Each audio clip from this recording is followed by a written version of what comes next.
Hello, I'm Jovan Johnson with the IMF Tracker. This week, IMF predicts strengthening of global economic recovery. No sign of public education on pending fiscal rule. Disappointment as U.S. Congress refuses to approve IMF reform package.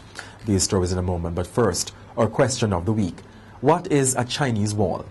Stay tuned, the answer comes up at the end of the program. The International Monetary Fund has said that global economic recovery is strengthening as countries move away from austerity budgets and financial systems improve. The fund increased its estimate for world growth this year slightly to 3.7%, up from the 3.0% estimate last year. The IMF has warned that rebound of the world economy is still weak and uneven. It was the first time in nearly 2 years that the fund revised its growth forecast upwards. There is no sign to suggest that the government is following IMF's suggestion that there be consultations on a pending fiscal rule legislation.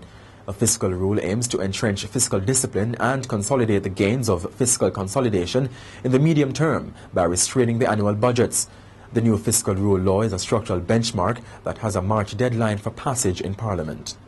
The IMF has expressed displeasure with news that the United States Congress has not adopted a measure necessary to ratify the 2010 Quota and Governance Reform.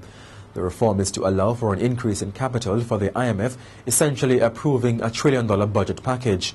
IMF Managing Director Christine Lagarde said she is disappointed that the necessary steps could not be taken to implement the reform.